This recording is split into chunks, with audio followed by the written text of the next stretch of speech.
Je veux attirer votre attention sur notre commanditaire, Dose, les shots Dose qui se réassocient au projet. Merci infiniment. Moi, j'ai capoté sur... j'ai découvert ça lorsqu'ils ont commandité le podcast pour la première fois.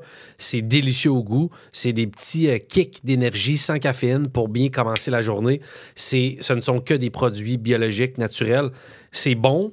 Ça ressemble un peu, par contre, je te dis l'effet que ça fait quand dans Astérix, quand il pogne la potion magique, là, ça, pour de vrai, ça donne un physiquement, tu le ressens. Là.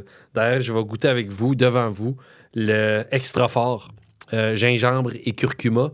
Il est délicieux, mais ça prend quand même les plus téméraires là, pour se le claquer d'une shot. Fait que là, si j'entends des « Hey, hey, hey, hey », oui, oui, c'est bon.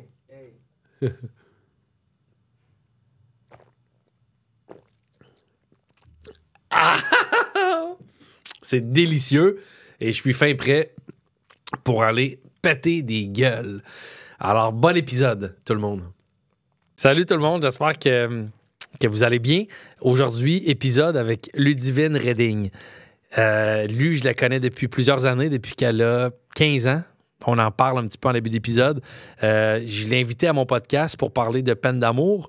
Elle dit « J'ai pas eu de peine d'amour exubérante où j'étais dévasté. Ça s'est toujours bien passé. » Mais je voulais la recevoir quand même parce que c'est beau de la façon qu'elle a fait ça. On parle d'autres choses aussi. On parle évidemment du succès de Fugueuse, le avant, le après. On parle de son père, Sébastien, qui est... polygame, ce qu'elle pense de ça. On parle de son chien qu'elle a dans sa vie depuis qu'elle a 12 ans et qui va sans doute, pas sans doute, qui va mourir un jour. Elle est très émotive par rapport à ça. Épisode que j'ai trouvé magnifique, drôle, touchant, intéressant. Elle est éloquente, cette jeune femme-là. Elle est profondément une bonne personne. J'espère que ça vous plaira. Alors, bon épisode avec Ludivine Reding.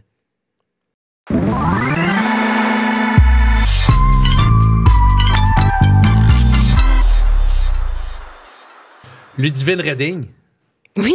Deuxième Belge à mon podcast. Et voilà. Donc, toi, t'es québécoise. Québécoise, oui. D'origine, du côté de ton père, belge. Ouais. Sébastien Reding. Exactement. Qui était un épisode, d'ailleurs, incroyable. Oui. Mais je vais le compter. Ce que je t'ai compté tantôt, moi le compter. Oui, vas-y. Je joue souvent avec ton père à des jeux de société. Ouais. On est un peu même excessif. Depuis des années. Là. Depuis tout le temps. Puis on joue tout le temps au même jeu. Puis à un moment donné, j'ai oublié que j'ai une entrevue radio pour la promotion de mon émission Incroyable. Puis on est en train de jouer. Puis j'ai dit, fuck, t'as un petit peu ça. Puis je fais une entrevue. C'était Radio-Canada Sherbrooke. Puis j'étais en train de faire l'entrevue. Puis la journaliste me parle de mon podcast aussi. Puis elle dit, mon épisode préféré, c'était avec Sébastien Reding. C'est fou. Puis là, je dis, ah ouais? Oh, oui, j'ai adoré cet épisode-là. Ben, je suis avec lui, je vous le passe. Mais comment il a réagi? Il a-tu figé? Il a figé au début, mais il a fini mon entrevue. J'en reviens pas. Il a comme parlé 2 minutes à Radio-Canada, Sherbrooke. Voir que j'ai manqué ça. Ben, il t'a pas dit ça. Non. C'était le highlight de sa vie. Ah, il devait capoter. Non, ben, peut-être. Le connaissant, il devait quand même trouver ça cool, mais il devait peut-être être gêné. Lui, je suis content de te recevoir à mon podcast. Moi aussi. Ce sera un épisode que j'anticipe déjà décousu parce que je veux te parler de 1000 autres affaires aussi que d'une peine d'amour. Puis même peine d'amour, quand je t'ai envoyé l'invitation, tu me dis, mais tu sais, j'ai pas de grosse rupture si exubérante et douloureuse. C'est ça. Fait que je t'invite à me parler de la rupture que Fanny a eue avec Damien. Tout ça, tout le podcast. Ouais. C'est comme un épisode parallèle. God. Oui, c'est ça. On est dans Fugueuse. Dans la Matrix, là. On est dans un autre... Oh boy. Veux-tu vraiment? Non. Mais je veux me parler de Fugueuse éventuellement. Oui. Mais avant Fugueuse, moi, je tiens à dire, on se connaît depuis... Je connais ton père depuis maintenant 10 ans. Plus? 12? 2013 presque. C'était 2012, non? Hey, je suis mêlé. Je pense que c'était en 2012. Peut-être 2013. Je t'ai connu, je pense que t'étais pas majeur. Non, parce que j'étais allé à la fête. De mes 18 ans, mais ça faisait déjà un bout qu'on se connaissait. Parce que je pense que t'es quoi? t'es arrivé comme dans notre vie. En 2013, genre au chalet, je pense, Je pour me la sens première comme fois. d'arriver dans votre vie, c'est soit que je suis une bonne nouvelle ou que je suis une esti de lourdeur. Non! Hey, j'ai tellement... Parce que c'est ça, on avait un chalet. Ouais. Mes parents avaient un chalet avec Catherine. Ouais. Puis... Catherine Brunet. Catherine Brunet. Qui a été nommée beaucoup trop de fois dans ce podcast. J'imagine. Tu dois être tanné. Mais non, puis c'était tellement des beaux moments. Je trouve on allait au chalet presque toutes les fins de semaine. C'est là qu'on a découvert notre passion pour les jeux de société. Exact. Puis Puis Seven Wonders. Seven Wonders, on jouait à Vegas. Vegas. Des games. Écoute, on a joué à plein de jeux. Ouais. La boulette. La boulette. Mais d'ailleurs, je veux t'en parler de ce chalet-là, mais surtout de... Parce que moi, je t'ai connu, t'avais peut-être quoi, 16 ans, mettons. 15-16 ans. 15 ans, ouais. Puis ton frère, God, Ouais. qui était encore plus... Écoute, j'ai revu des photos récemment, c'est rendu un homme musclé qui C'est s'entraîne. fou. Ben, il y a 24 ans, là, mais ça me fait capoter. Mais moi, j'ai rencontré God, un bébé, là. Ouais, il y avait 11 ans. Là. Ouais, mais qui était petit, qui était minuscule. La terreur.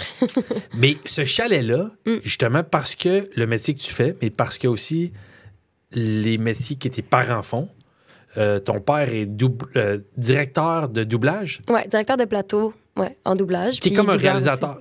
Ceux qui savent pas trop c'est quoi. aussi. Ouais. Réalisateur de plateau de doublage. Ouais, il dirige les acteurs pendant leur session de doublage, en fait. Fait qu'un film, lui, est assigné. Puis Ouais. lui, il dirige les acteurs. Il choisit son casting. Ouais. Ou ceux qui passent en audition, parce que des fois, c'est pas lui qui choisit quels acteurs sont sélectionnés pour les rôles. Mais c'est lui qui...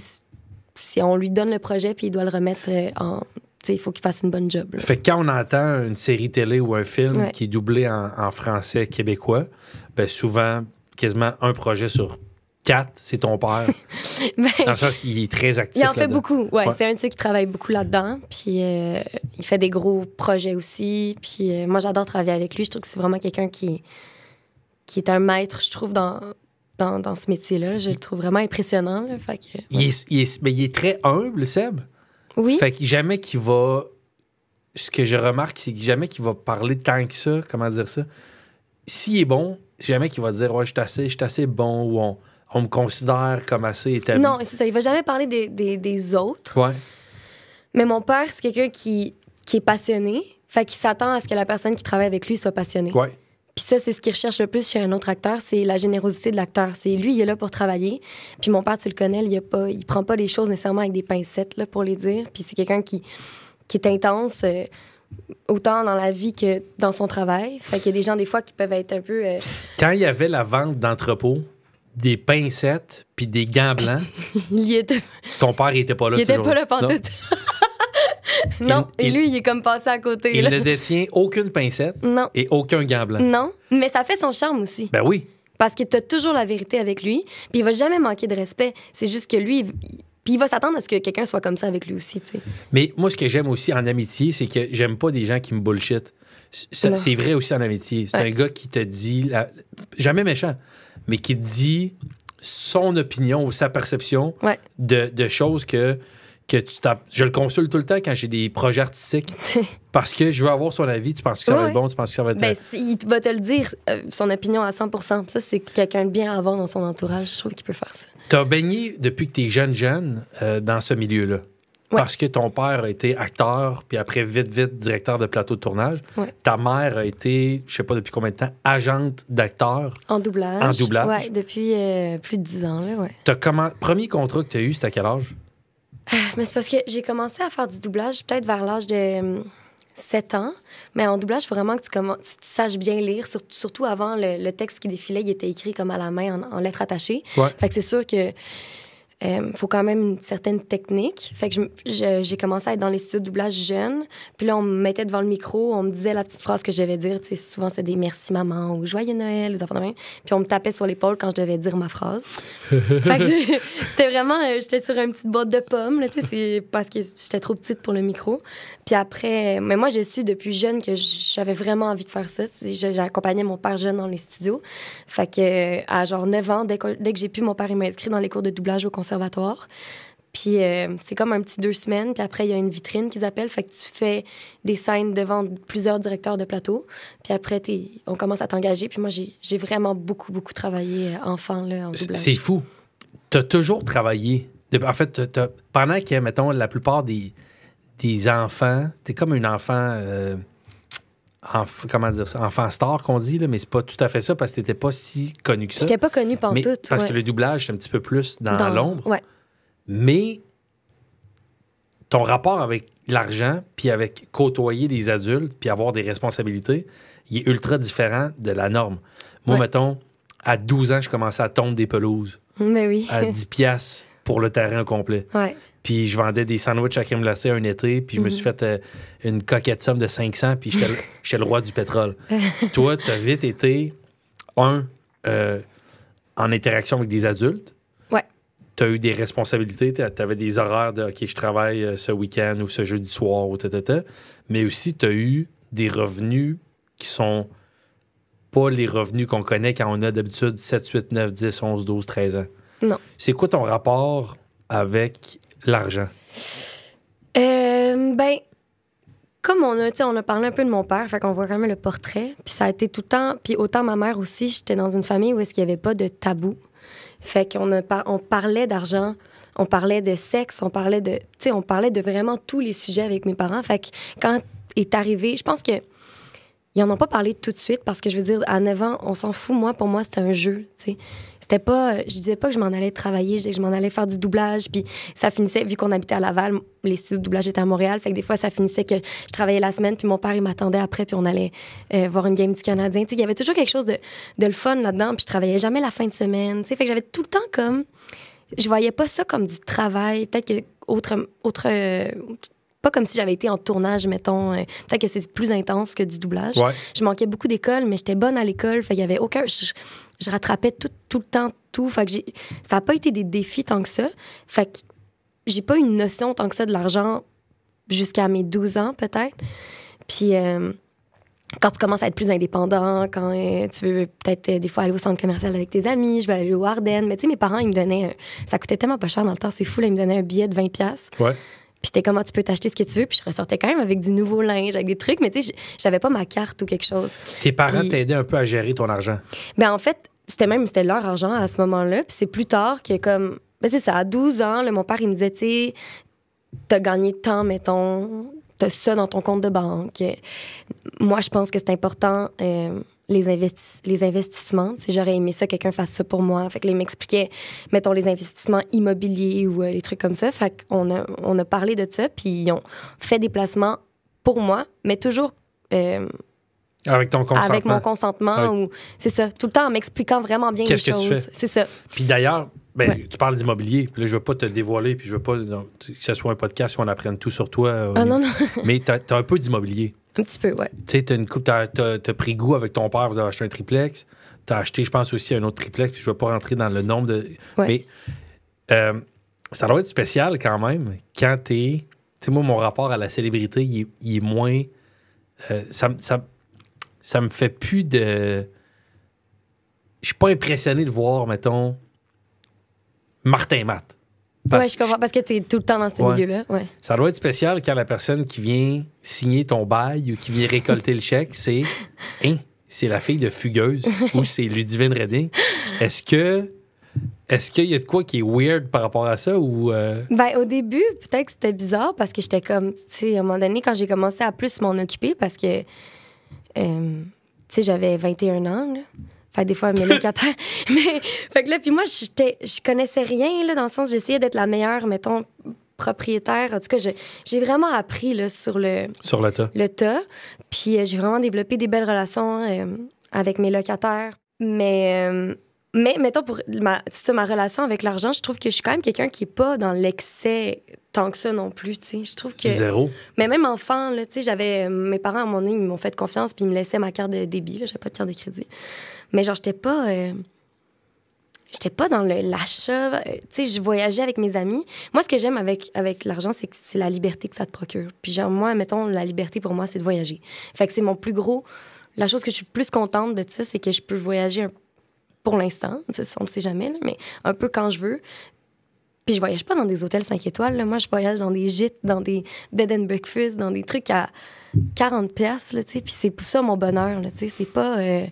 C'est pas le luxe ou le truc que l'argent procure. C'est vraiment juste la liberté que je peux vraiment faire ce que j'ai envie, genre, pour l'instant. Tu parles de voyage. Je pensais pas aller là, mais je veux que tu me le comptes. Ah oui? Tu sais, il va où? Ouais. Je sais pas si tu l'as déjà compté. Je sais plus si je l'ai déjà compté. Je m'en donnais avec ton chum Ouais. actuel, Actuel, Antoine, Oui. qui est un chic type d'ailleurs aussi, vraiment un super gars. Mais vous voyagez, Ouais. puis tu parles Notre premier voyage, hein? votre premier voyage. Ouais. Vous vous ramassez dans... Écoute, je te laisse me le compter. Ben- Dans un bed and breakfast. Mais non, c'est parce que c'était la dernière nuit, puis là, on avait dormi en tente une couple de nuits en Guadeloupe, là. OK. Puis, parce qu'il y avait plein de choses qui sont arrivées dans ce voyage-là, puis je suis jamais organisée. Fait que là, on manquait d'endroits pour dormir. Puis là, je me suis dit que la dernière nuit, ça fait une couple de fois qu'on dort en tente, comme on se loue un truc le fun pour la dernière nuit avec une piscine, puis quelque chose de pas trop gros, mais juste comme pour profiter. Puis je parle au gars le matin d'Airbnb. Il me dit oui, on se donne rendez-vous dans un stationnement à 6 h du soir. On vous attend. Fait que là, mon chum et moi, on attend dans le stationnement. On va s'acheter une bouteille de vin pour plus tard, ensuite du fromage, une baguette. Puis là, on attend. Là, à chaque fois qu'il y a des autos qui passent, on est comme, parce que le gars, il arrive pas. Fait qu'on est comme, voyons. Puis là, finalement, 1h30 passe, le gars arrive pas. Je suis comme, non. Là, je dis, c'est pas vrai que je vais passer ma dernière soirée en Guadeloupe avec toi, genre dans l'auto, là. Je suis comme... Fait que là, je check, puis là, je trouve justement un genre de petit hôtel super bien noté, 9,8 sur 10. L'hôtel... Ah, j'ai dit... Le gîte des Flibustiers, ça s'appelle. Le gîte des... Flibustiers. OK. Full bien noté, là. Puis là, je dis... Puis t'as comme ton petit bungalow avec ton petit spa privé. Genre, j'étais comme, c'est parfait. On fait ça, il commence à faire noir. C'est pas trop loin de l'aéroport. Fait que je fais super. Là, on se pointe là. On réserve en ligne. On se pointe là. C'est comme une grosse gate. Puis là, la gate, elle s'ouvre comme ça. Puis là, il y a quelqu'un qui sort avec son... Juste en chest avec son paréo. Comme, bonjour, vous êtes les Français qui avaient réservé. Là, je suis comme... non, on n'a pas appelé. On vient vraiment juste de réserver à l'instant. Là, il nous regarde et dit, ah! Il dit, mais vous savez que c'est naturiste ici? Là, je suis comme... Ah, c'est naturiste. Il est comme, mais normalement, on n'accepte pas les gens que leur mode de vie, c'est pas naturiste. Mais comme vous le saviez pas, ben on vous l'accepte, mais il y a des règles à respecter. Fait que D'être nu? Ben, le gars, c'est flambette, c'est genre tout nu complètement. Puis la fille, c'est minimum topless. Et on part à rire. On est genre, mais qu'est-ce qui se passe? C'est genre, moi, je pensais, tu sais, on attend, en tout cas, dans le parking, à se ramasser, à devoir être tout nu, genre, dans l'hôtel. Ah, c'était drôle. Fait que là, finalement, on fait juste comme, ben... Go for it. Là, dans le sens, de toute façon, où est-ce que tu veux qu'on aille? Fait que le gars, il nous sort une genre de bouteille en plastique, une genre de vieille bouteille d'eau, genre SK, genre, mais plus de... ou je sais pas trop quoi, avec un genre de petit punch à l'intérieur, puis c'est notre cadeau de bienvenue, genre d'alcool de bienvenue. On est dans ce truc-là, mais c'est quand même assez intime, tu sais, dans le sens. Fait que là, finalement, on fait le truc au complet. Mais t'as-tu pas, on fait le truc? Fait que vous vous déshabillez? Ouais, mais là, on attend que le gars parte, là, on se met une petite gêne quand même. Ouais. Mais là, on décide d'être tout nu complètement. Mais il y a quand même une genre d'affaire de... Tellement de monde se sont assis sur les trucs. Puis, tu sais, on n'est pas habitués. Fait que là, on mettait des serviettes sur les chaises quand même. C'était comme un peu... Je sais pas. Mais on a vraiment eu du fun. C'était super drôle. Mais c'est le lendemain matin. C'était comme un... Ben, c'est un genre de bed and breakfast, mais il fallait que tu ailles chercher le déjeuner chez le gars. Genre, le gars, il avait comme sa maison. Et mon chum, il me regardait, lui, il était comme, non, moi, j'y vais pas. Fait que je fais comme, OK. Fait que là, j'essaie de prendre une démarche assurée. Là, T'es tu sais. flambant nu ou Ben là, je me suis mis juste un petit comme paréo, parce que Ça, t'as j'avais le le droit. droit. Ben, ça disait, les filles, c'était minimum topless. Fait que là, pour aller chercher le déjeuner, parce que je suis comme, j'arrive devant sa petite maison en arrière, puis je suis comme, allô? Allô, tu sais, il n'y a pas de sonnette. Là, je suis comme, c'est trop weird. Là, le gars, il dit, ah oui, le déjeuner, j'arrive. Là. Fait que là, je retourne au truc. Puis là, il arrive avec notre plateau déjeuner. Il nous met ça, c'était super bon. Puis là, avec mon chum, on peut pas vivre l'expérience sans, genre, être allé se baigner, genre, à la piscine. Fait que là, c'était tellement drôle. On était tout nus, puis là, on mettait notre serviette sur le bras, puis on s'est de pratiquer notre démarche de gens genre qui sont super confortables avec ça. Fait qu'en tout cas, finalement, on est allé se baigner, on s'est bronzé un peu, genre 15 minutes, on était comme sur les chaises longues. Qui était plus gêné, toi ou ton chum? Je pense mon chum. Parce que toi, ben là, le lien se fait naturellement. Ouais.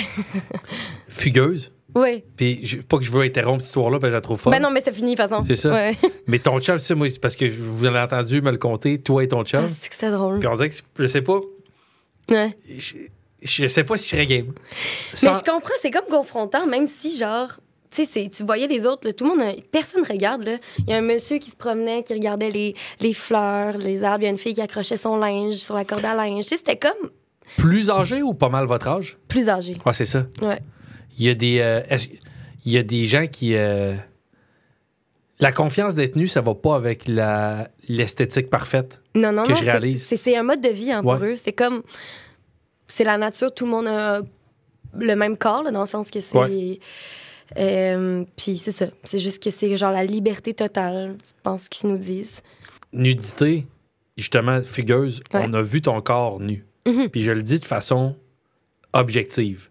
Après, je vais te dire, moi, j'ai trouvé ça difficile. Parce que tu me connais depuis tellement longtemps. Pas de voir la nudité. Non. Mais c'est sûr que c'est spécial parce que pour moi, t'es la fille d'un de mes super bons amis. Mais oui. Fait que je m'attendais pas à te voir nu. J'ai déjà vu des actrices dans plein d'œuvres artistiques au théâtre. On a une amie, Ben, puis moi, Marie-Soleil Dion, que j'ai vue dans une pièce de théâtre où elle est nue une bonne partie de la pièce. C'est confrontant, mais en même temps, ça fait partie de l'œuvre. Ben, Fugueuse, ça fait partie de l'œuvre, mais je m'attendais pas à voir la fille de mon ami nue. Non, c'est sûr. Mais surtout, bon, je t'en reparlerai plus tard, mais ces scènes-là, j'ai trouvé ça dur à voir. Puis je n'ai parlé à Seb, puis je t'en parle à toi. Comment ça se passe des tournages?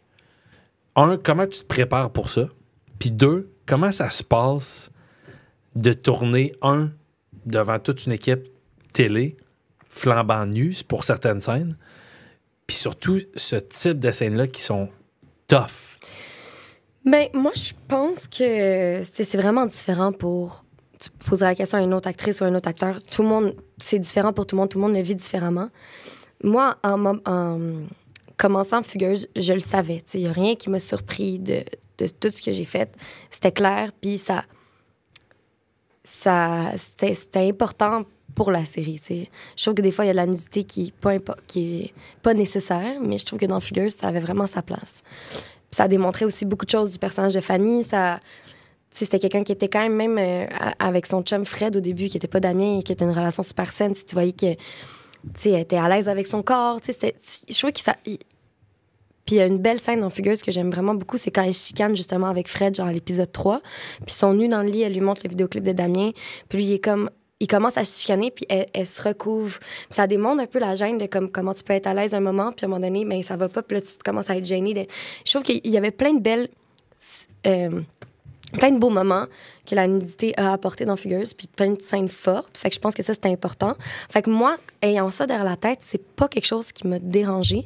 Puis surtout, c'était la manière qu'on l'a comme décidé de le vivre tous ensemble avec autant le réal Éric Tessier, Pierre Guil, le caméraman, puis toute mon équipe technique. C'était comme, il va en avoir vraiment beaucoup.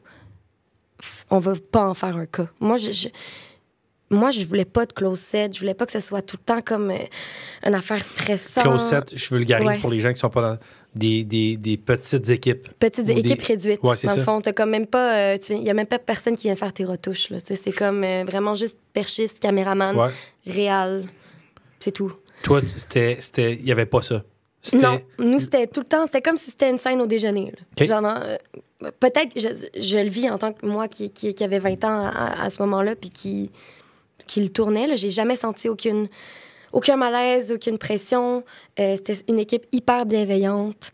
Fait qu'on dirait que je préférais dédramatiser ça que de le rendre genre hyper stressant. Je pense qu'on n'aurait pas pu passer au travers de ce projet-là. Après, il y a des scènes qui étaient plus difficiles que d'autres, dont, mettons, la scène du viol collectif. Pas nécessairement pour moi, mais pour toute l'équipe, c'était comme une scène qui était tellement lourde. Mais ça a été encore bien fait. On l'a fait. C'était la scène avant le lunch. Fait qu'après la scène, tout le monde a pu décanter. On a eu la pause de lunch. Moi, je suis allée boire une bière avec mon équipe. Ah ouais? Genre, en mitouflé dans des doudous. On tournait dans un appartement. Tu sais, c'était vraiment... On était une équipe. Toute l'équipe technique. Moi, encore aujourd'hui, c'était vraiment une famille. Puis, fac. C'est ça. Je l'ai quand même bien vécu. Puis honnêtement, c'est drôle, mais moi, je me regarde à la télé. Mettons, je regardais Fugueuse. Puis j'ai pas l'impression que c'est moi. C'est bizarre, hein, mais je suis comme... Puis j'écoutais Tu sais, c'est weird, mais genre, j'écoutais les épisodes... J'habitais chez mon père à ce moment-là, fait qu'on les écoutait ensemble, puis lui était super fier et tout, puis... C'est weird quand tu penses, là, tu sais. Je suis quand même tout nu, là. Ouais. Genre, et puis, tu sais, mais en même temps, j'étais tellement capable de me dissocier du fait que c'est moi. Genre, on dirait que c'était... Le personnage de toi, ouais, c'est ça. Parce que moi, je suis peut-être pas de même non plus dans des... dans la vie, ma sexualité est pas comme ça, peut-être, là, tu sais, dans le sens que ça m'appartient, puis personne ne le sait. Fait que j'ai pas l'impression que quelqu'un a eu totalement accès à moi. Je comprends. C'est bien dit. Je sais, ouais. Mais je suis d'accord aussi, Seb m'en a parlé beaucoup, puis toi-même. Effectivement, je pense que l'effet de la série, parce que c'était une série marquante quand même dans le milieu artistique québécois, je pense que ça prenait peut-être la violence de ces scènes-là et le côté explicite de ces scènes-là pour qu'on comprenne, pour que ça soit aussi poignant. Ouais, puis je veux dire, dans la vie, là, c'est 1000 fois pire que ça. Là. Ouais, c'est ça. En tout cas, souvent, là. Ouais. Je veux dire, c'est déjà terrible ce qui se passe, mais les filles ou les gars, n'importe qui vit ça, c'est vraiment intense. Puis c'est ça que j'ai trouvé le plus dur, c'est que c'est vraiment... À la fin, je pouvais vraiment visualiser ce que ces gens-là vivaient. Ouais. Puis c'est terrible. Je sais que tu as eu plein de gens, parce que ça a été une série, comme je te dis, que ça a été t'as explosé, grâce à ça. T'es devenu, je veux dire, t'es passé de... Tu faisais déjà de la télé, on te connaissait dans différents projets. Mais on me connaissait pas vraiment. OK, bon. Ben, je pense. Là. T'es passé... Ça, moi, je suis mêlé parce que je te connais aussi. Ouais. Mais t'as explosé, là. Du jour au lendemain, tu deviens très connu. Ouais. Je suis sûr qu'il y a des côtés positifs à ça. Puis un de ceux-ci, je sais que tu m'as dit souvent que tu as eu plein de témoignages de filles qui ont été là-dedans, qui ont vécu un petit peu l'enfer de la prostitution puis tout ça. C'est quoi le témoignage le plus touchant que tu as reçu suite à ça? Puis ça veut pas dire que les autres sont pas touchants puis tout ça, mais mettons que tu en sélectionnes un, là. Ouais, c'est ça, c'est qu'il y en a tellement. Mais il y en a un qui m'a marqué. On faisait une tournée pour un film que j'avais doublé, un film d'animation québécois. Je pense que c'était La course des tucs, mais je suis comme pas sûre. Puis quand on double un film qui est fait au Québec, bien souvent on fait une tournée dans plusieurs villes. Puis là, c'était... Je sais plus c'était où, c'était à Trois-Rivières ou... Je sais plus la ville. Mais vu qu'on l'a vu souvent, le film, souvent on vient juste dire un coucou aux gens dans la salle, puis ben merci de vous être déplacés, puis on espère que vous allez passer un bon moment. Puis là, on sort, puis on n'est pas censé rentrer, puis on veut rembarquer dans notre autobus, puis un couple de parents qui sortent de la salle. Puis ils viennent me parler, puis ils me disent « Hey, on voulait juste te dire, on sait qu'on va pas te revoir après ça, mais en regardant la série, on a réalisé qu'il y avait des signes avec notre fille, notre jeune fille, qui avait, je pense, 13 ou 14 ans. Puis qu'on a regardé Finalement, on s'est mis à regarder, puis on a vu qu'elle était comme un peu tombée là-dedans, puis qu'elle s'était fait prendre sur Internet par un gars plus vieux, puis était comme merci, ça lui a comme sauvé la vie un peu. Fait que là, c'est comme vraiment touchant. Puis là j'étais genre, moi, je passe quand même beaucoup de temps avec le monde, normalement, je trouve ça super important. Puis là, elle était comme, elle est dans la salle, est-ce que tu veux lui dire allô?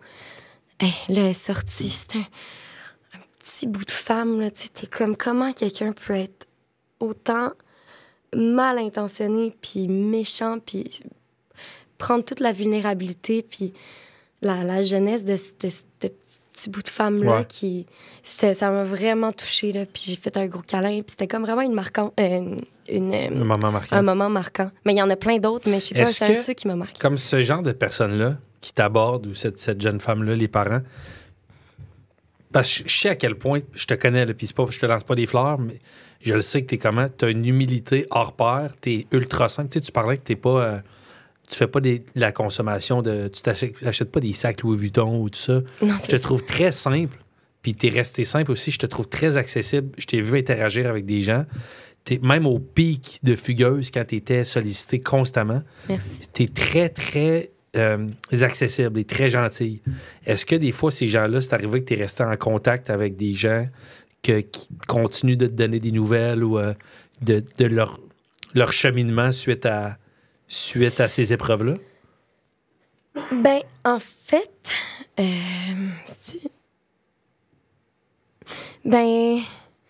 pense que c'est ça. Moi, sur les réseaux sociaux, je répondais beaucoup au début. Ouais. Là, j'étais un peu overwhelmed de tout ça, là, le terme anglais, mais fait que je réponds pas tant que ça. Fait que des fois, j'ai pas de manière de garder contact avec les gens. Je comprends. Mais Mais j'adore ça. Des fois, c'est arrivé quand j'ai recroisé du monde, tu sais. Fait que là, Ouais. t'es comme, hey, on s'était vu. Fait que là, c'est moi, ça, j'adore. Mais j'essaie d'être le plus disponible quand je rencontre le monde. À défaut de, des fois, pas répondre, Ouais. de pas... Genre, j'essaie d'être... Tu sais, moi, ça me dérange pas qu'on vienne me parler. Je comprends. Ça me dérange pas. Mais récemment, c'est sur Stat, il y a une fondation, un organisme à but non lucratif, c'est comme des ambulanciers qui réalisent des rêves de gens atteints de cancer. Puis il y a une jeune fille qui s'appelle Daphné qui a écrit une lettre. Puis dans sa lettre, elle avait un cancer comme incurable. Il y avait pas... Puis c'était un peu de... Elle avait comme envie de me rencontrer. Puis elle était genre, je sais que ça va pas guérir mon cancer, mais ça va me faire du bien. C'était ça dans sa lettre. C'était vraiment touchant. Puis la fondation a comme contacté Stat pour voir s'il pouvait faire quelque chose. Puis finalement, la rencontre a eu lieu. On est venu sur le plateau de Stat avec sa famille, puis ses 2 sœurs. Puis ça a été... je pense que ça a été une rencontre vraiment chamboulante dans ma vie, puis ça a été vraiment touchant. Puis... mon Dieu, voyons. Je suis désolée, je sais pas pourquoi. Il n'y a pas de souci. T'es pas la première qui a pleuré ici. Oui, mais je pensais pas. Puis... Check, j'ai amené ça. On n'a plus de budget pour un porte-boîte de Kleenex. On a juste les napkins comme ça, volés aux Valentine. Mais voyons, mais j'en ai parlé souvent, en plus, je comprends pas. Mais... puis ça a été... tu sais, on a passé toute la journée à se faire des câlins, puis les boucles d'oreilles, là, c'est elle qui me l'a offert. Puis j'avais promis... Ils habitent comme sur une ferme au Saguenay, puis j'avais promis que j'allais aller voir son cheval. Puis... tellement de force dans cet être-là. Puis 3 semaines après, elle est décédée. Puis je disais ça parce que, parlant de garder contact, c'est sa mère. Elle m'a écrit genre 4 heures après que ce soit arrivé. Puis elle m'a souhaité bonne année aussi. Fait qu'on garde un peu contact, puis je trouve ça tellement touchant parce que, tu sais, pour comme qu'elle prenne le temps quand même de me donner des nouvelles puis de garder contact avec moi. Malgré cette épreuve-là. Fait que ça, dans les garder contact, c'est ce qui m'a le plus touchée, je pense, dans toute ma carrière. Je t'amène ailleurs. Hein? Je suis désolée, Seigneur Dieu. Il y a zéro stress, au contraire. S'il y a des choses que t'es pas à l'aise, on coupera, mais je trouve ça magnifique. Mais comme je te dis... OK, avant de parler de peine d'amour, pour Je vais pas pleurer ça. changer de mood, Ouais. Lu, t'es une des personnes... Je te dis, là, je te fais le compliment sincèrement. T'es une des personnes les plus gentilles et simples que j'ai vues de ma vie. C'est vrai? Dans le sens, malgré... C'est pas un métier plus important que les autres, mais des fois, il y a des affaires dans ce métier-là qui nous font... C'est un piège, quand même. C'est un sentier piégé. Il y a des choses qui peuvent nous faire penser à tort que c'est important, alors que c'est pas plus important. Toutes les fois que je t'ai vu côtoyer, t'es tellement d'une gentillesse et d'une... T'es une des personnes les plus gentilles que j'ai vues de ma vie. Arrête. T'es une des personnes, cela dit, qui se parque le plus mal en parallèle. Hey, je me suis tellement améliorée depuis ce temps-là. Là. Je te jure. T'es le pire parking en parallèle que j'ai vu de ma vie. C'était même pas parallèle. Ben oui. Ouais. Je l'ai vu. T'avais l'espace de, pour de vrai, de 3 voitures. Je sais. Genre, justement, tu dis c'est pas parallèle. On était dans la maison, votre ancienne maison. T'entends mon père en arrière me dire ces trucs. J'étais avec ton père, puis ton père est de guide. T'avais tellement d'espace, t'aurais pu ne pas te parquer en parallèle.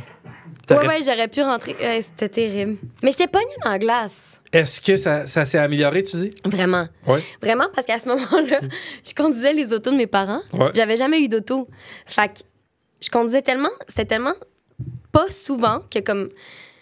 Justement, je pense que je prenais l'auto pour aller genre chez mon chum à l'époque qui habitait dans NDG. Ouais. Genre. Fait que c'était pas loin là, de Pointe-Saint-Charles. Mais fait que je conduisais pas énormément. Fait que c'est sûr que j'étais comme stressée quand venait le temps des parkings. Puis ça m'a quand même resté longtemps. Puis à un moment donné, j'ai eu ma première voiture. C'était une Jeep. Fait que, je veux dire, je devais me stationner en parallèle. Là, ouais. Dans le sens que... Fait que j'ai tout appris. Puis maintenant, je suis vraiment une pro. Pour vrai? Je te jure. Je pourrais te montrer tantôt. C'est bon. Honnêtement, une pro. Est-ce que tu veux que je mette le lien de ce parking-là en dessous de J'aimerais l'épisode? ça, ce serait drôle. Je me rappelle même plus. Ça fait longtemps que j'ai pas vu ça. Puis tu l'avais posté quand Fugueuse était sorti, puis ça avait été repris comme dans tous les journaux. Ouais. Puis il y a des gens qui m'avaient dit, je me l'étais fait insulter par beaucoup des madames qui étaient attendries par toi. Ah, par mon personnage. Ben, Ah, non. par toi, puis ton personnage.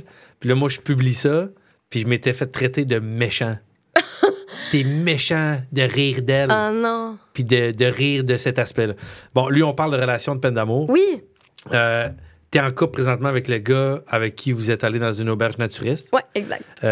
Mais la plus grande peine d'amour que t'as eue, parce que là, t'en as pas eu avec lui, Non. peut-être que vous allez être ensemble jusqu'au restant de vos jours. Mais t'as eu des chums avant lui. Ou Ouais. Ben moi, j'ai pas mal tout le temps été en couple, en fait. J'ai pas beaucoup été célibataire. Quel âge son premier chum? Secondaire 3, fait que 4... D'où? Quel âge on a en secondaire 3? 14 ans, je dirais? 14-15. 15, ouais, c'est ça. Ça, c'est Ben qui vient de parler. 14-15. 14-15. Fait que genre de secondaire 3 jusqu'à avant la fin du secondaire 5. Mais des chums long terme ou dans le sens secondaire 3? Ben, c'était comme presque 2 ans. OK, c'est ça. C'était genre 1 an et demi. Ça, On c'est and pas, off. c'est un pas le peu. chum que j'ai connu, ça. Non. OK. Non, lui, tu l'as pas connu. C'était pas... Quand ça a fini, fallait que ça finisse, là, tu sais. Puis moi, je suis quand même bien toute seule. Dans le sens que j'ai comme, ironiquement, pas mal tout le temps été en couple, mais c'est pas parce que je sens le besoin d'être en couple. Ça a un peu adonné de même, là. Tu sais, après, au secondaire, je pense que c'est... Chacun, c'est ses premières expériences. C'est ça. C'est la personne à qui j'ai mis toutes mes premières expériences. Ouais. Ça a fini, puis c'était bien correct. Je suis passée à autre chose pas mal assez rapidement. Puis Là, en je vais plus- te dire quelque chose. Dis-moi, corrige-moi si je me trompe. Pourquoi j'ai le feeling que c'est pas mal toujours toi qui as mis un terme à tes relations? Ça se peut-tu? C'est plus toi qui as laissé, non? Ouais, mais cette relation-là, je l'avais laissée... tu sais, c'est ça, le secondaire. Là, tu laisses un peu, tu reviens avec. Fait que moi, je l'avais laissé une première fois. Puis je pense que c'est comme lui qui a fini par finir le tout. OK. Mais c'était tellement un soulagement pour moi. Là. OK. Parce qu'on dirait que j'avais comme vu que je l'avais déjà fait une fois, j'avais comme pas osé le refaire. Ouais. Fait que c'était comme... je me rappelle encore, là, c'était genre... au secondaire, il y avait comme un petit passage, puis c'était genre là, à l'heure du dîner. Puis j'étais comme, OK. Puis là, j'étais comme appelé mon père. J'étais genre, ça me tente pas de retourner à l'école. Puis mon père était comme, parfait. Fait que j'ai comme passé l'après-midi, puis en dedans de... C'était pas mal fini après, là. Je te comprends. dis que... Fait que oui, si c'était pas lui, c'était moi, là. Ça, c'était vraiment comme... Fallait que ça finisse. Puis après, l'été a passé avant le cégep. Puis là, moi, j'avais comme... J'avais la même grosse gang d'amis du secondaire. Ouais. Celle que tu as vue à me partir de 18 ans, là, Exact. toute cette gang-là, depuis secondaire 3. Donc, j'avais un ami dans cette gang-là qui était... Juste dire pourquoi. Ouais. Parce que là, j'ai l'air d'un gars un peu weird Non, mais... qui va dans des parties. Parce que j'analyse la phrase. J'étais là à ton party de 18 ans. Avec mon père, Ah, j'étais avec ton père. pour surveiller. Je sais pas si c'était pour surveiller, mais je me rappelle, je faisais un quiz. C'était Un excitant. quiz. Est-ce que le monde... Ouais. C'est ça, le... Ouais. Vous étiez quand même avancé en alcool. Là. Ouais, c'est parti de 18 Ouais, ans. c'est ça. C'est ça, ma mère a fini par mettre tout le monde dehors. Ah Tu sais, il c'est y a eu un... les rideaux. Les non, rideaux, comment t'appelles ça? Les vénitiennes? Ouais, les Vénitiennes. C'est-tu vénitienne? Je pense que c'est ça. Je veux pas avoir l'air d'un gars qui a zéro... Oui. les petites affaires en Ouais, bois. ouais. Quelqu'un avait cassé ça. Ouais. Puis ta mère était Puis en... coma éthylique. Quelqu'un avait fait un coma Ouais. éthylique. Ta mère était en tabarnak. Ouais. Ouais. Fait que moi, j'étais tombée dans le spa. Ouais, ça a été pas glorieux, des fois, de passer le party-là. Puis pourtant, c'était vraiment pas le premier party qu'on faisait à la maison, mais c'est celui qui a le plus dégénéré. Puis je me rappelle, tu commençais à être en couple avec un Je gars. commençais, exact. Puis ce gars-là, c'était un ami de cette gang-là. Fait que c'était mon ami depuis secondaire 3. On s'est toujours hyper bien entendus. Puis ouais, on a comme fini, genre 7 mois après mon ancienne relation, tu sais, comme on s'était fréquenté un peu, mais on a fini par officialiser genre le tout 1 mois avant mes 18 ans. Genre. OK. Puis ça s'est fini, fait que ça c'était en 2015, puis ça s'est fini en 2018. T'as été 3 ans avec. Presque, ouais. Tu l'as laissé. Ouais. comment t'as vécu ça? Ben, c'est que En fait, comment... ouais. J'ai envie... Parce que je sais que tu me disais que t'as pas eu une rupture, puis... Non, mais ça a été tough, là, c'est ça. sûr. Oui, oui. Mais en fait, c'est que c'est ça. C'est qu'on a été ensemble 3 ans, puis c'était une relation comme... genre parfaite en tout point, dans le sens que c'était sain de A à Z. On avait une bonne communication. On faisait plein de trucs. On avait la même gang d'amis. C'est quelqu'un d'hyper allumé. Genre, c'est vraiment une belle personne. Mais moi, il y avait toujours ce comme de... À un moment donné, en vieillissant, j'étais comme dans début vingtaine. Puis j'étais genre... J'avais comme le fantasme du célibat. Tu sais, j'avais jamais vécu vraiment de célibat. Fait que là, j'étais comme... Tu sais, c'était quelqu'un que si je faisais rien, dans le sens, je pense qu'on aurait pu être ensemble vraiment longtemps. Mais quand même, à y repenser maintenant, je pense qu'on était quand même devenus plus des meilleurs amis que... Des amoureux. Des amoureux.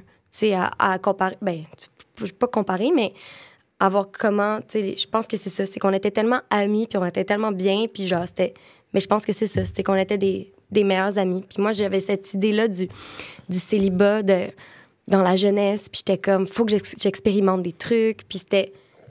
Fait que cette idée-là commençait à germer de plus en plus. Puis, à un moment donné, ben c'est ça, ma vie aussi a pris une tournure. Peu de temps avant les tournages de Fugueuse, j'ai rencontré comme d'autres amis qui sont mes meilleurs amis encore aujourd'hui. Fait que je commençais un peu à délaisser... Tu sais, c'était comme un peu les switches là, dans la vie. Là. À un moment donné, tu passes à une autre étape. Puis là, je commençais un peu à moins voir ma gang d'amis du secondaire. C'est dommage parce que je m'entends encore super bien avec eux, mais je sais pas, à ce moment-là, c'est ça qui est arrivé. Parce que c'est la première fois que je côtoyais des gens dans mon milieu qui étaient comme... qui voulaient être acteurs aussi. Ouais. Fait que c'est la première fois que je trouvais enfin du monde qui... Parce que moi, j'ai toujours été... Encore dans ma gang... J'ai une nouvelle... Encore dans mes amis aujourd'hui, il y a personne d'autre qui est vraiment acteur, là, tu sais. À part ces amis-là que j'ai proches, là. Exact. Mais j'ai toujours été celle qui était comme... parmi des ingénieurs ou parmi des comptables, tu sais. Puis c'est bien correct, là. Mais c'est juste que là, c'était la première fois que je sentais que comme je connectais avec du monde qui connaissait mon milieu. Fait que je me suis comme un peu dissociée de cette gang d'amis-là du secondaire. J'ai tourné Fugueuse. Fugueuse est sortie. Toujours encore avec le même gars, mon chum à cette époque-là. Mais je sentais que je m'en allais, moi, ailleurs. Là. Dans ma tête, autant, je pense que j'étais moins présente aussi pour lui. Fait qu'à un moment donné, c'est arrivé un genre de point que j'étais comme... Tu sais, je l'aimais encore aussi, puis j'en parlais vraiment beaucoup à mon père. À ce moment-là, j'étais comme, je l'aime encore, mais je sais que j'ai besoin d'autres choses. J'ai besoin de vivre ma jeunesse. J'ai besoin de vivre un célibat. Quand tu dis célibat, c'est-tu de rien devoir à personne puis pouvoir gérer ton horaire puis être seul, ou c'est d'expérimenter aussi d'autres... Ben, je pense que c'était comme d'être totalement libre. Autant que, genre, j'étais vraiment pas...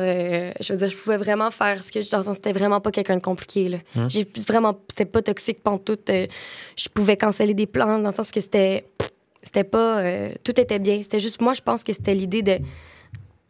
C'est ça. C'était genre d'être libre totalement. C'était genre d'être en voyage. Tu trouves quelqu'un de cute, ben comme, il y a quelque chose qui peut se passer. C'est genre de...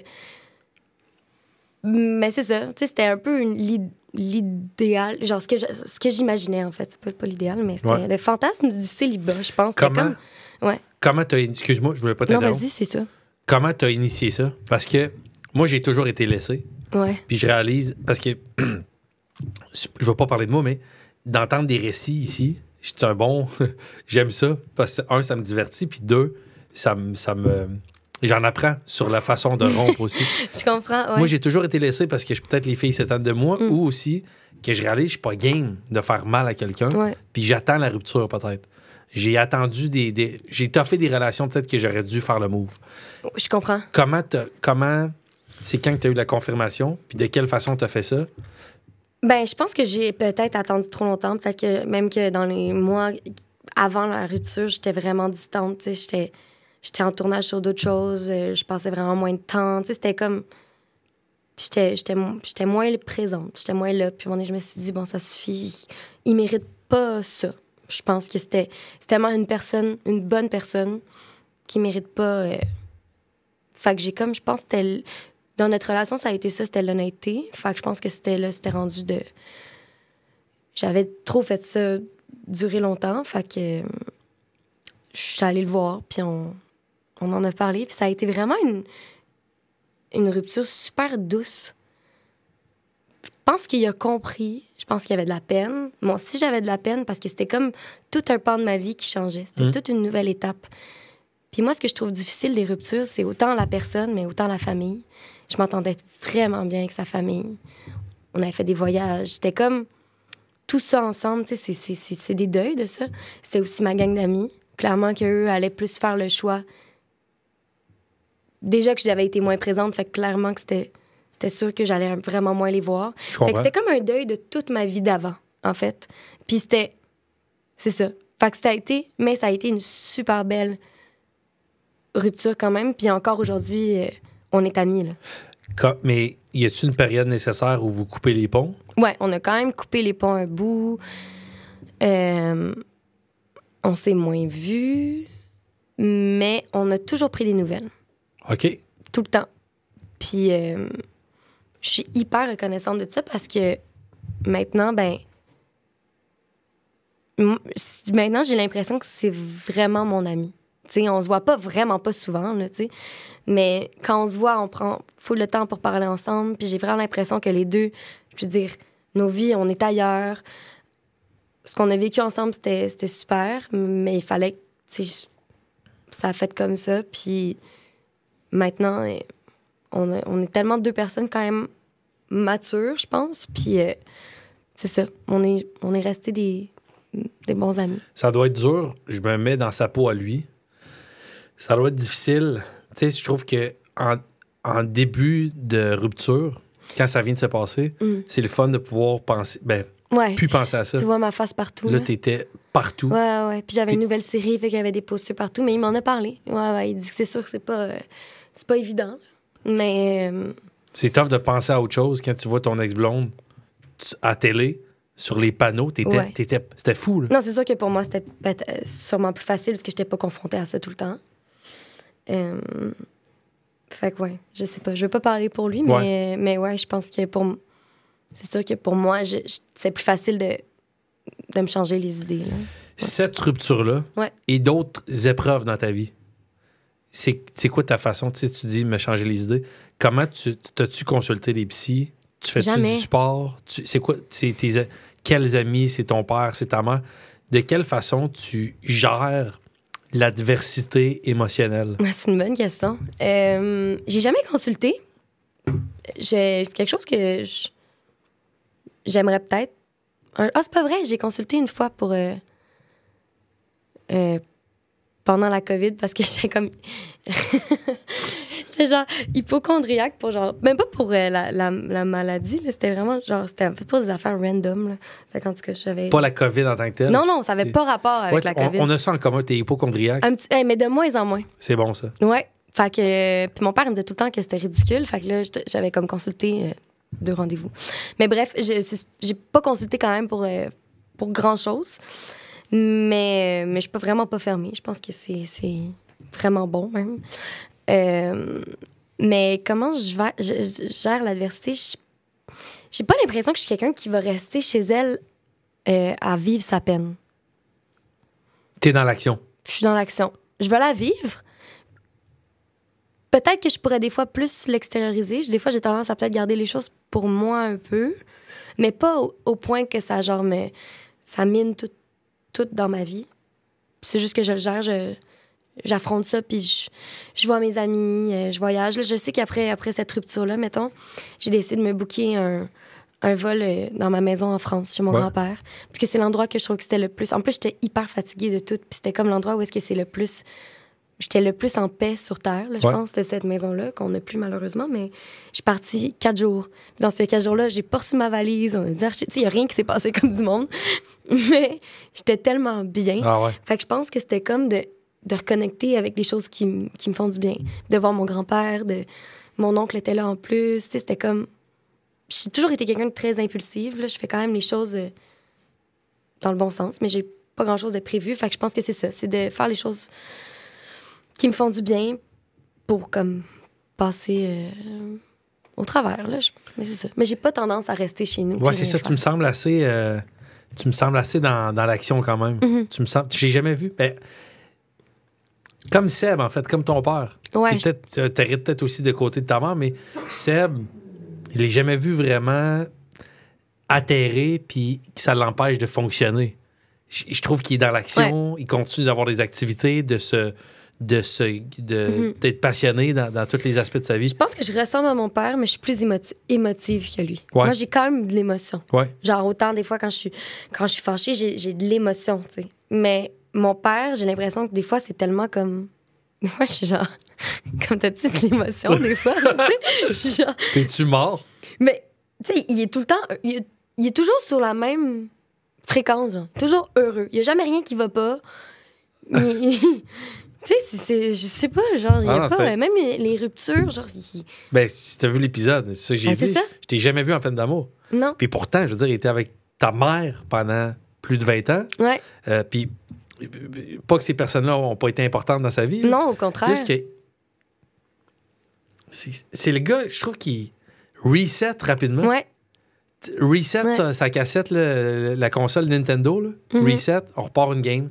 Il est bien, il est heureux. Puis tu me sembles peut-être plus émotif que lui, mais un peu comme ça aussi. Oui, je pense que je prends quand même ce côté-là pas mal de lui. Question pour toi. Oui. Puis libre à toi de pas répondre, mais là, présentement, t'es avec un chum depuis une couple d'années. 5 ans. 5 ans, ça va super bien. Ouais. Beau gars, ouais. Intelligent, drôle, chic type, et vraiment intéressant ce gars-là. Il y a votre génération, quand même, t'es une autre génération que la mienne, t'es beaucoup plus jeune. Vous avez plus d'ouverture dans tous les aspects, je trouve, de la vie. Ouais. Dans le couple, de quelle façon tu vois un couple? Ce que je veux dire, c'est que... Puis, non, c'est une tellement bonne question. Mais tu sais, je veux dire, avant, je n'ai parlé avec Kat Brunet beaucoup, tu sais. Couple fermé, couple monogame, avoir des enfants, acheter une maison. Tu sais, il faut que tu vives ensemble, il faut que tu aies des enfants. Il y a comme des standards établi qu'un couple, c'est ça. Ouais. Aujourd'hui, ça explose. Tu peux être en couple ouvert, tu peux être en couple, pas vivre avec la personne, tu peux être en couple de différentes façons. Comment, toi, tu vois un couple en 2025? Je comprends. Pour toi? Ouais. Moi, j'aime être en couple, mais je me mets pas d'étiquette tant que ça. Je pense que ça dépend vraiment de ma relation avec la personne.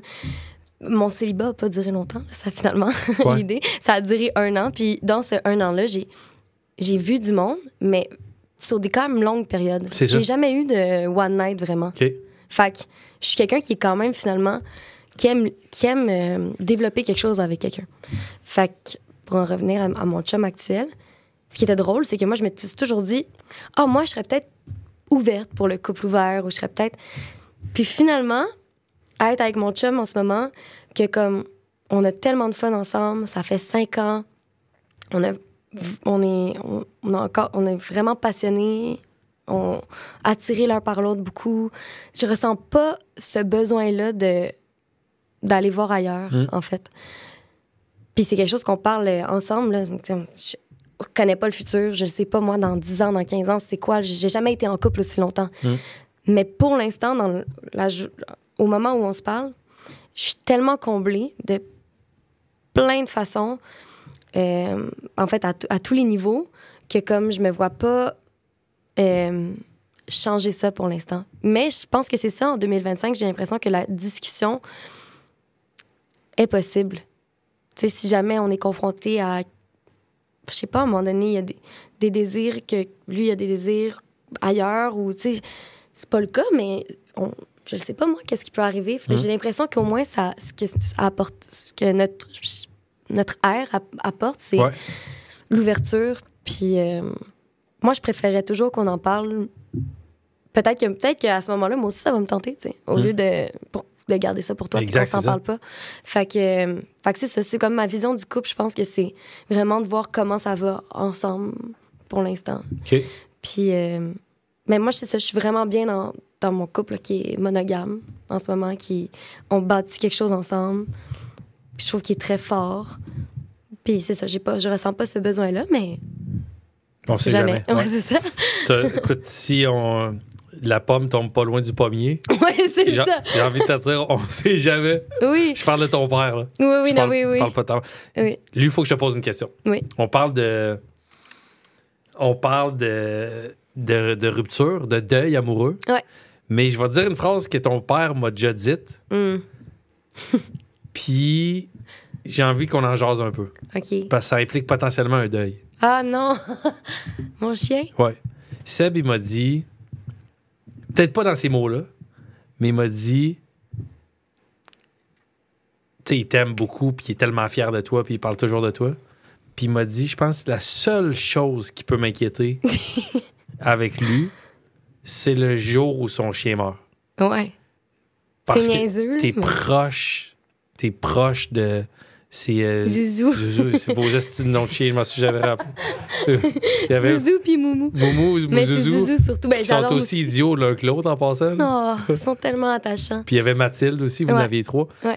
Mais je sais maintenant, j'ai des animaux. Ouais. Quand je vous ai connus, les Redding, les 3 chiens, tout ça, qui sont tellement proches, mais j'avais pas cet attachement-là. Ouais. Maintenant, j'ai 2 chiens. Ouais. Zouzou, un jour, va partir. Plus proche que Ouais. loin. Là. Ouais. Est-ce que les inquiétudes de ton père sont Ben, justifiées? Ben, peut-être. Ouais. J'ai jamais. Tu sais, par chance, là, j'ai jamais vraiment vécu de deuil de gens proches de moi. Tu sais, mes parents m'ont eu tellement jeune que j'ai mes grands-parents. Tu sais, je suis super chanceuse à ce niveau-là. Fait qu'après, tu sais, les gens sont comme, ouais, un chien, c'est sûr que c'est pas la même chose que. Mais je me sens tellement connectée avec ce chien-là. Je trouve ça tellement spécial parce que, tu sais, mes parents me l'ont donné, j'avais 12 ans, là, puis j'en ai 28. Fait qu'il a été dans ma vie plus qu'il n'a pas été dans ma vie. Dans le sens que je l'ai plus, genre. Fait que je sais pas c'est quoi ma vie sans ce chien-là. C'est quand même mon support émotionnel. Il me fait rire. T'as jamais été une adulte sans mon chien. Sans ce chien-là? Non. J'ai tout le temps, tu sais, c'est... Puis t'es quand même... t'es saine, là, mais t'es quand même fusionnelle avec ton chien. Ouais. Ouais, c'est vraiment... Tu sais, on dort ensemble collés depuis... Puis là, en plus, là, il y a 15 ans, là, fait qu'il commence à être plus vieux, fait qu'il est comme moi, il est plus indépendant. Mais tu sais, c'est un chien, je trouve qu'il est comme des yeux d'humain un peu, puis il y a vraiment quelque chose qui m'a connectée à ce chien-là. Je l'ai choisi sans le choisir, on s'est comme un peu choisi mutuellement. Mes parents m'ont fait une surprise, ils ont fait semblant qu'on allait au cinéma. Puis finalement, il n'y avait pas vraiment de GPS dans ce temps-là, là, fait que c'était quand même plausible comme excuse. Ils ont fait semblant de se perdre, puis ils sont arrivés devant une maison.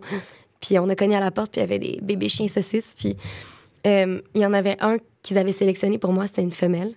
Puis tellement timide, elle était pas. Puis il y avait l'autre, Zouzou, Zalem, il s'appelle, qui me sautait dessus. Puis il était juste avec moi, puis il me faisait des bisous. Puis là, mon père, il m'a juste dit, tu peux vraiment choisir celui que tu veux, finalement.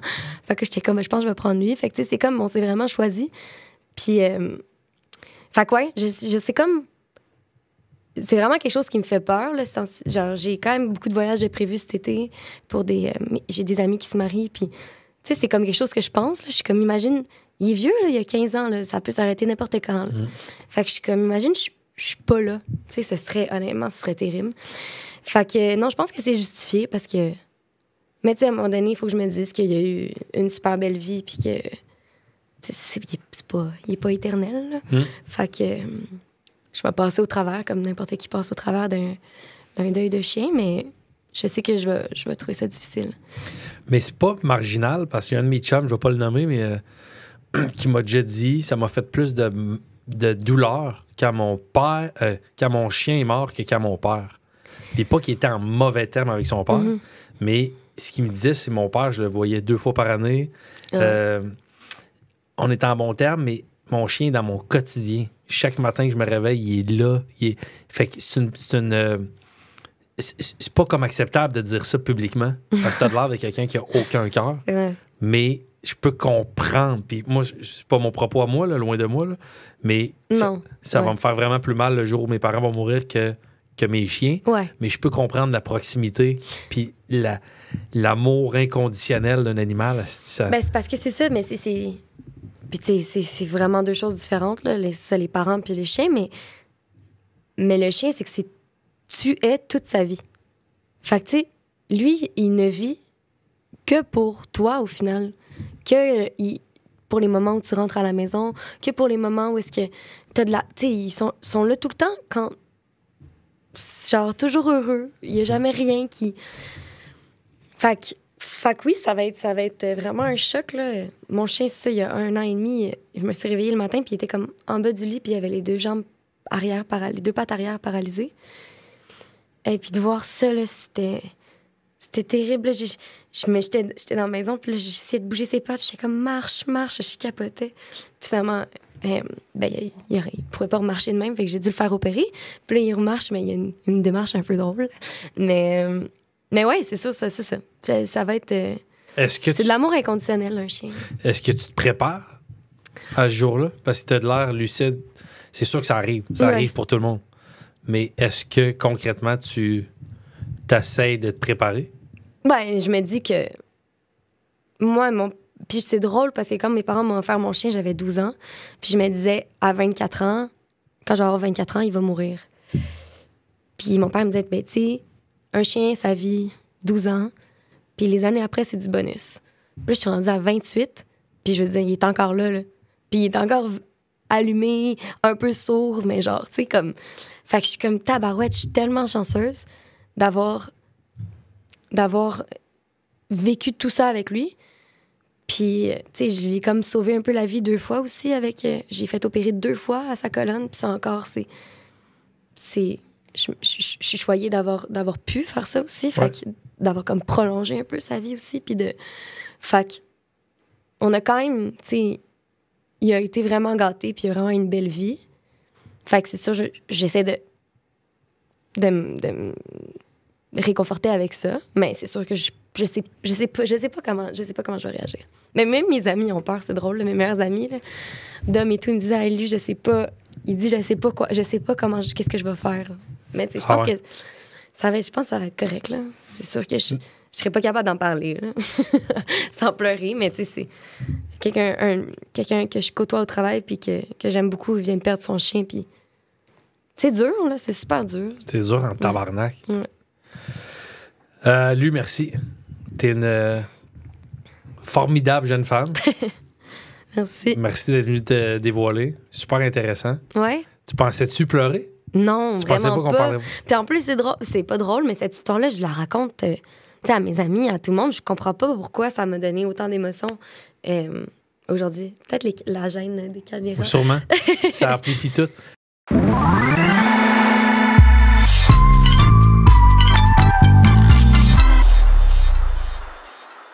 Dernière chose pour toi. Ouais. Si peut-être t'es au courant, je fais des genres de faux clickbait. Ah oui, OK. Fait que je l'ai fait avec Kat. Ouais. Elle me disait qu'au lit, j'étais pourri. Je l'ai vu. Je l'ai fait avec une couple de personnes.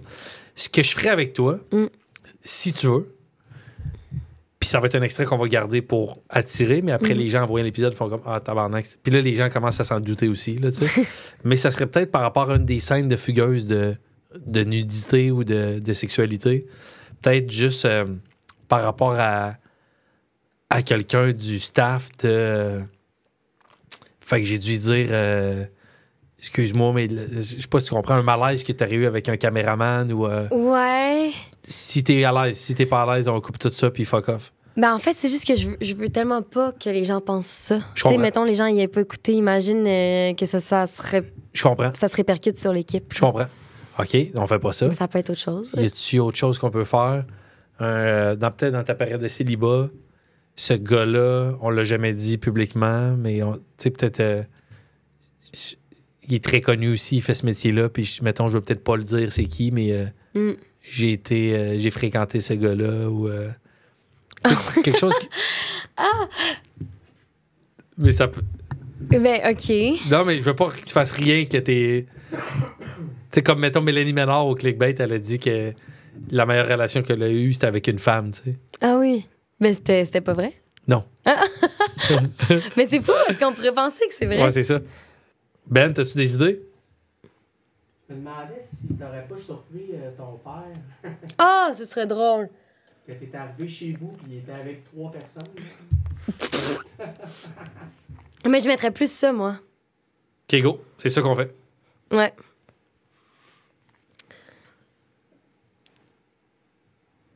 Tu pourrais te la jouer un peu fâché. OK. Pas fâché, mais genre, je te poserais une question comme... Tu sais, Ah oui, c'est beau, mon père, il est ouvert, mais comme à un moment donné, quand t'arrives chez eux, puis OK, oui, c'est bon. ça. OK, ouais. Avec des amis à toi? Tu sais que ça te plaît moins. Ouais. Que ça te plaît moins, cet aspect-là. Ouais. T'as-tu besoin que je te lance ou. Ouais, tu peux me lancer. Genre, tu sais, ton père, il est Ouais. venu au podcast, je peux dire. Ton père est venu au podcast, puis d'ailleurs, c'est ça, il ouvertement, pas qu'il milite, mais il est très zen avec une vie. Oui, de Poly- polyamour, non, oui, c'est beau, là, mais c'est juste qu'on en parle tout le temps, là, à un moment donné. Genre, je comprends que c'est cool, mais moi, j'étais arrivée à un moment donné chez eux, ils m'avaient invité à souper, puis là, j'arrive avec des amis, comme on fait tout le temps. Puis Chris, le gars, il oublie, puis il est avec 3 filles en haut. Tu sais, à un moment donné, ça, c'est mon père, là. Fait que oui, c'est bien, mais des fois, c'est un peu gênant. Chris, c'est bon. Ben? J'ai Ouais. dit Chris, là. je sais Ben, moi, pas. j'y crois, là. Moi, j'y crois à 100%. Tu penses-tu? OK. Je le referai une autre fois. Ouais. Que moi, tu vas voir, je vais te lancer juste un petit. OK. Il était avec des amis à toi? Non. Ça, on n'y croira pas. Oh, hein. Ouais, on est Ouais, bon. non. Non, mais moi, je vais le lancer comme si j'étais au courant Ouais. de ce petit incident-là. Ouais. Mais ton intonation va me faire réaliser que toi, tu l'as Ouais. moins trippé. Ouais. C'est sûr que ton père a une vie polygame, puis pour lui, c'est que des beaux côtés, mais je sais qu'il est arrivé un petit incident. Mais oui, mais là. Il t'a raconté? Ben, il me disait qu'il y a eu un petit malaise. Ben, un gros malaise, là. Tu sais, il m'invite à souper, puis moi, j'invite mes amis, parce que j'invite toujours mes amis à souper chez mon père. Puis lui, il m'invite, il oublie que j'arrive. Fait que là, je rentre chez eux. Monsieur est avec 3 personnes en haut. C'est super gênant, là. Non, mais c'est pas drôle, là. Moi, qu'est-ce que tu veux que je dise? Excusez, ben, on se reprendra. Hein. Mais- J'étais fâchée. Fait que vous êtes reparti ou... Ben oui, on est reparti. Je vais pas monter en haut lui dire que je suis là. Tabarouette. Hey, j'étais fâchée. C'est un hostie de cochon. Ouais. C'est incroyable. Je pense que c'est mieux ça. Moi aussi, je pense. Ouais, c'était écœurant. Lui, c'était magnifique. Merci beaucoup. Il va être genre, ah ben.